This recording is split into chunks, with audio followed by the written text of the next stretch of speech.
Hello, everybody. Welcome. Jai Shri Krishna Badaine. How was your week? I hope it was fantastic. So today, I think I don't know if all of you saw my post or you didn't, but today we're going to talk about a very, very sensitive taboo topic: sexual violence. And I will be joined by somebody very amazing and very special, for this particular topic. And it would be great to hear her story. So, yeah, let's move on and let's get on to today's topic. So, Pauline, welcome. Welcome to my channel. Thank you for coming here. Thank you for doing this for me. Uh, I will let you introduce yourself. Okay. Thank you so much. My name is Pauline Akinyi Juma. I am from Rebirth of a Queen organization, the executive director and the founder Rebirth of a Queen organization. I am a poet. Whenever I'm depressed, I write a lot of poetry. I am a mother and I'm a creative. Yeah, so I love being in the space where my mind is allowed to overthink. Yes. That's amazing. So, I met Pauline through Rebirth of a Queen a couple of weeks, no, actually, couple of months ago, I guess, Months. Yes. whereby uh, another third person had introduced the two of us while Pauline was looking for a board of director, and somehow without any experience and anything, I was taken on board. So I appreciate that. So yes, Thank you. I am part of the board of directors on Rebirth of a Queen. So before we begin about what you do, tell us something about Rebirth of a Queen. Rebirth of a Queen is a community-based organization that was founded in 2019, and our goal is to support survivors of sexual, gender-based violence, and human trafficking find their voices and create opportunities in spaces where they can heal, be empowered, get educated, and remain their voices. Their voices. Our main goal is just to change the narrative around survivors. When you think about a survivor is not a weak person. A survivor is not someone who's lost her mind. A survivor is someone who went through something and they can actually create a dream, create an opportunity for themselves, and even empower other communities. Yeah, so Rebirth Abs- of a Queen is this community that supports survivors. Absolutely. So, for those of you who are wondering probably why I told her to introduce Rebirth or give us a brief description of Rebirth of a Queen, that is actually because that's our topic for today, and that is sexual Yeah. violence. Mm-hmm. Um, Breaks my heart every time I hear someone who has to go through it, someone who's gone Yeah. through it. So, Mm-hmm. Pauline, let's begin with your story. Mm-hmm. What happened? What transpired? What made you who you are today? Uh, I I avoid telling myself that I am who I am today because I went through sexual violence, because I think that is the worst experience that I went through as a child. I was only 16 years old when I was gang defiled by four men, and one of the men is someone that I knew so well, someone that was close to my family. And at that moment, when they were defiling me, one of the things that the perpetrators said is that to say it in Kiswahili, nitakufanya ukue kama sister yetu, wewe ndo unajifanya unajua kusoma. So for the longest time, I felt like I was being punished for being bright. That is why I went through violence. That is why this man had to take away my innocence, had to take away all my dreams, because from the time I was 16, I don't think my life has ever been the same again. I think I had to be an adult by the time I was 16. I had to now navigate through pain, protecting my parents, because I was told that if I dared speak, my mother would be killed. And so, Pauline, for 7 years, I was silent. I had never told anyone about what I went through, because every day you walk in the streets of Kibera and you're reminded that you're worthless. You're reminded that you cannot speak. You're reminded that this is not going to stop because you're with your friends and you hear they have been defiled, you hear they've been violated, and it just never stopped until I spoke out. Yeah. It I think sexual violence, no one should go through it. Uh, No one. for I don't even know, because I had been in a very small episode, although I have never been raped or anything. Mm, But I do mm, remember when I was young, I think I've never shared this story, so this will probably be the first time I'm sharing my story. When I was young, and I was still studying in India, and I was going for some computer classes. And this I'm talking about 2004 times. mm-hmm, And I mm-hmm. think many of us know India is known for the rape Yeah, yeah. cases. So what had happened, the lecturer was actually a I will not even say a gentleman, but let's just call Mm-hmm, him Guy X. And mm-hmm, that time Yahoo Messenger was quite booming. It was the mm-hmm, early days and beginning, and there was this day when it was just the two of us, and none of the other students had come, and I had gone as per my class. And he said, "Okay, today I'm mm-hmm. going to teach you Yahoo Messenger." And at that age, what I was just 12, 13, I guess. Mm-hmm. Mm-hmm. Um, and at that age, you really don't know what goes on into someone's mind. You're not even Yeah. aware of there's something called, sexual violence or sexual Mm-hmm. harassment or any of those Mm-hmm. kind of terms. I Mm-hmm. don't remember the exact conversation that him and I had on the chat, but the only thing I remember is the trauma that I went on after. Because he had Mm-hmm. pulled down this, there were computer stations, and then in between there were those wooden what do you Yes. call it? I don't know, wooden stuffs that divide Mm-hmm. the desks. And he started talking, not so great with me. As I said, I don't remember the exact conversation. But the only thing Yeah. I remember after that was that after that day, I still had a few classes left, and I never stepped back into the class. Like Mm-hmm. literally never Mm-hmm. stepped back. And I think I never even got the courage to tell my family. I don't remember if I ever told them, but Yeah. it's it's still, I might not remember the conversation, but I think the trauma is still quite fresh Mm-hmm. in my head. Yeah. So now Yeah. when I see someone, with those kind of intentions, I just take a step back. Mm-hmm. Or Yeah. Yeah. either I prepare myself to fight back. Mm-hmm. Mm-hmm. That is something very important when it comes to sexual violence and harassment, that with today's generation, I think women have become so independent Yeah. that they do have the courage to fight back. It's not Mm-hmm. as Mm-hmm. it was before. Yeah. Yeah. It's So true, and I'm really sorry for that. Last year I went through therapy, and I was speaking to the therapist, and I was just trying to draw a river of life, and I told my therapist I remember very well when I was in class 8. We had a male teacher who would never punish us in class. The male teacher would only punish us in the staff room. And in the staff room, anytime he's punishing us, he was always holding our breasts. So that was a punishment. And he's holding our breast, he's pinching our breast. And last year is when I realized that this was actually sexual harassment, because harassment. after after going through defilement at the age of 16, I think a part of my brain really completely shut off, and I really had to start again and bounce back as a very different person. And it's sometimes I tell people that I'm not. I love creative spaces, but I'm still not able to create the emotions of a survivor. I am still not able Yes. to do that. The fact that years later, the only two reactions that I have is either fight or fright.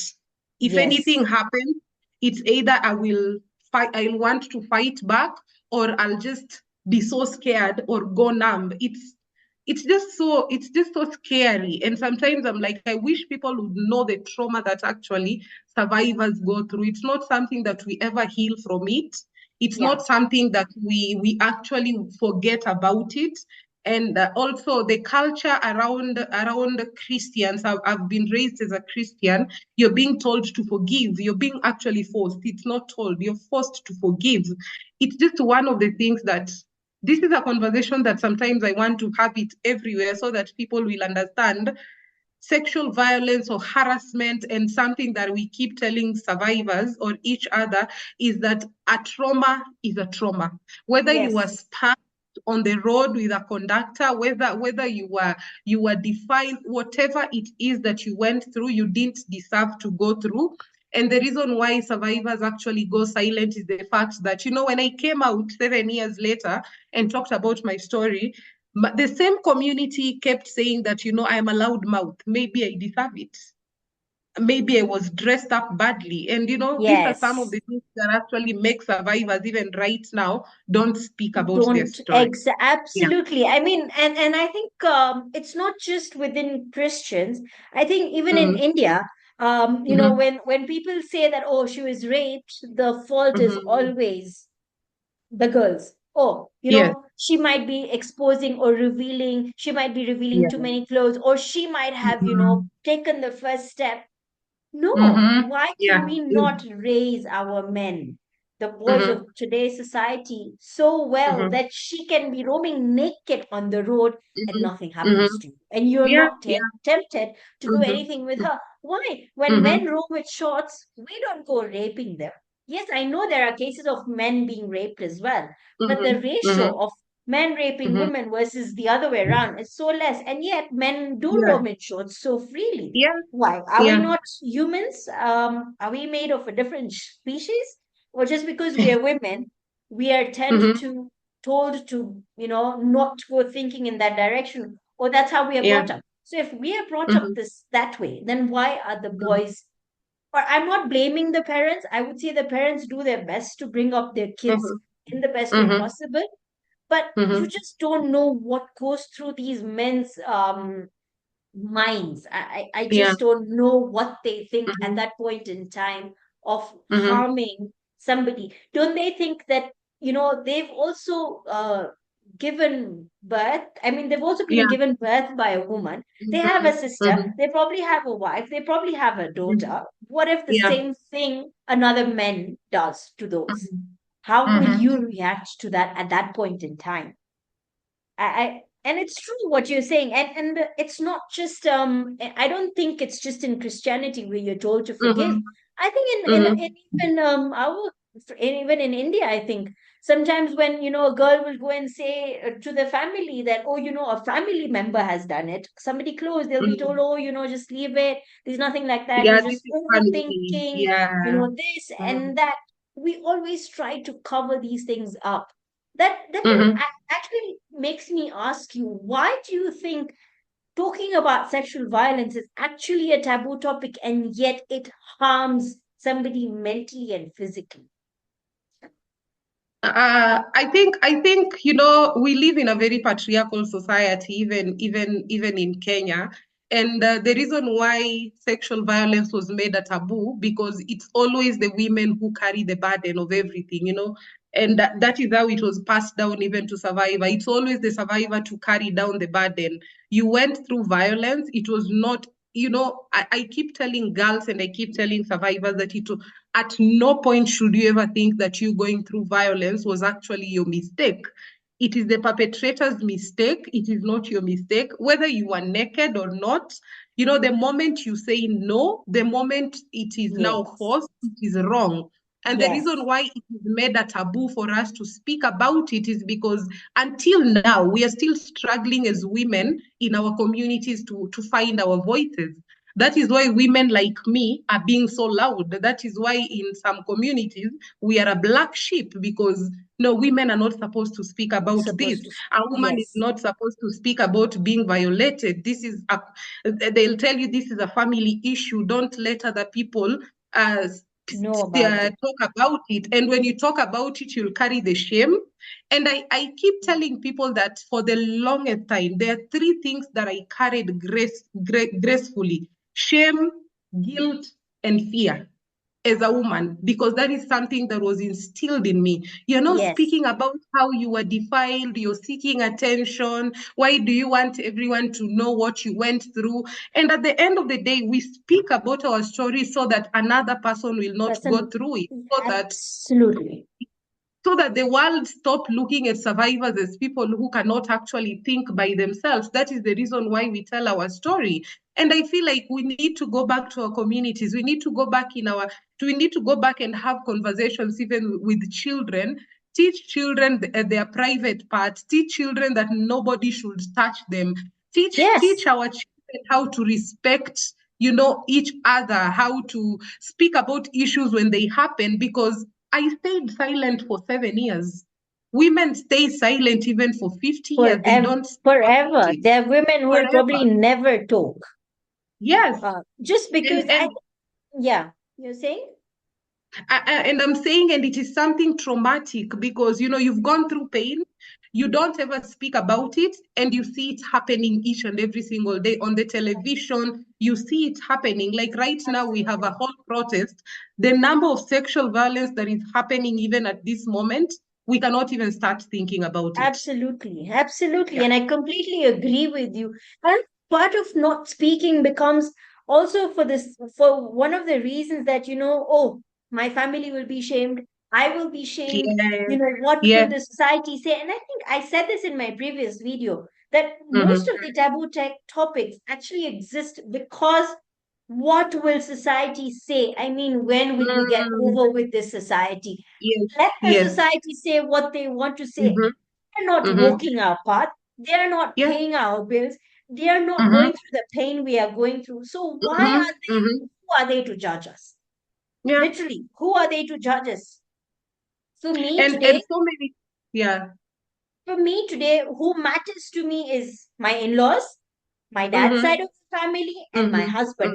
The rest of the Mm-hmm. people, you can say what you want. I Yeah. really don't give a damn about it. Yeah. I'm Yeah. vocal Yeah. about who I am. Mm-hmm.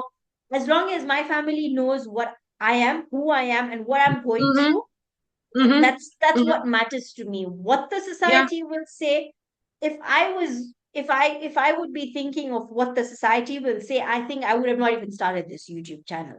Because I You know for did. a fact, Yeah. I know for a fact that, I'm talking about topics that are controversial. So Yeah. definitely Yeah. Yeah. society will Mm-hmm. not really like it. But does that Mm-hmm. mean I stop doing what I want to do? No, Mm-hmm. absolutely not. Absolutely not. I mean, society can say what they want to say, but this is what Yeah. I want to do. I'm doing my Mm-hmm. bit, which gives Mm-hmm. me the pleasure and satisfaction that I know, even if I get Mm-hmm. 50 views, if out of that 50 views, even if one person actually understands what I say and talks the Yes. next time about those Mm-hmm. taboo topics, I'm more Mm-hmm. than happy about it. Yeah. Yeah. I think So, the yes, society issue is again a weapon they use against us. Yeah, it's a weapon. You have to carry this burden in your heart and carry the whole society, especially yes, as a woman. We are made to yes, carry the whole society. If our marriages are not okay, you're not supposed to speak about it because you're bringing shame. But no one ever speaks about the man. No one ever speaks about no the man. one. It's always the woman. You're bringing shame Absolutely. into the family, you're bringing shame into the community. As a woman, you need to be this and that. But actually, no one ever have a conversation of how men should be. And this is something that was Absolutely. actually put in us as a seed while you were growing up. And you see, the moment there are times I really want to do something and I doubt myself, and I realize this is something that was actually put in me. Being in Kibera, being raised in Kibera, and you're raised in total poverty, where sometimes you go through sexual violence for you to actually even get a sanitary towels, put something in your brain. And you grow up and you carry this shame. And this is something that I empower myself every single day. Whatever you've just said, when will we ever stop thinking about the society? The society does not pay our bills.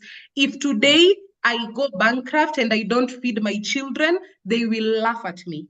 If Yes. today I speak my voice and it's very controversial, they will go against me. So the Yes. society is just never comfortable with anything. And I think it's a high time we teach ourselves as girls, as women, as young women, that it's time for us to actually speak out. These topics that the community or the society thinks are a taboo, these are the conversations that we keep having. If we want to save a generation, I keep telling myself, Absolutely. I tell myself that through Rebirth of a Queen, and I pray about it, that I wish there will be no any other girl that tells my story, because it is not one of the most beautiful thing to actually go through defilement, not by one person, by four people, and they remind you every single day of how useless you are, and you keep Yes. it at the back of your mind. You know, And in it is reality, that you're not thing. even useless. It's them Yes, who are saying you are. yeah. And you know, it is 13 years down the line, and I heal bit by bit. And this is what I tell people, that no one heals in 1 year. It is 13 years down the line. When this year started, I looked at myself and I asked myself, why do I sabotage myself? Because I am a very creative person, I'm an intelligent person, but I keep hiding. I keep hiding from people. I keep hiding my talent. And I realized this is something that was put in me when I went through violence, when they told me that they're defiling me because I'm the one who think I can go to school. You know, we don't talk about the trauma that we go through every single day because of violence. And I think this is why people think sexual violence is not an issue, is not a Yes. something that we need to speak about it. If you tell people like us not to speak about our stories, it's like telling the next generation, yeah, you will go through this and don't speak about it. Yeah, and you just have Yeah. to keep, it's like saying, it's similar to saying, when you go through physical violence, Mm-hmm, in mm-hmm, any case scenario, you're supposed to keep quiet. mm-hmm, Are you going to keep quiet? mm-hmm. No. Yeah. No. I feel sexual violence, especially rape, is physical Mm-hmm, violence because you're mm-hmm. Yeah. forced into it, Mm-hmm, right? And mm-hmm. and Yeah. you know, there's a dialogue from a movie in Bollywood, and the movie's name is Pink. It's again on sexual violence, and the lawyer Mm-hmm. actually defends and says that no itself is a statement. It's a complete Yes. sentence. When somebody Yes. tells Yes. you no, and No. you still go Mm-hmm, ahead and do it, mm-hmm, even if mm-hmm, it's your wife, even if it's your mm-hmm. wife, if your wife Yes. has said no and you still No. go ahead and do it, Mm-hmm, then that mm-hmm. is termed to be as rape.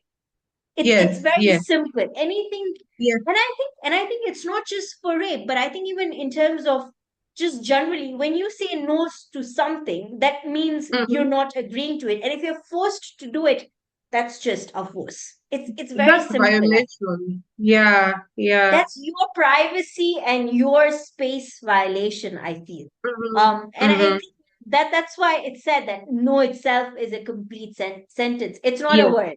It's literally Yes. just a complete sentence. Yes. Now, Pauline, let me ask you. You've gone through this, you've been at this point. How did it affect your mental health? Because you just mentioned you went to therapy last year.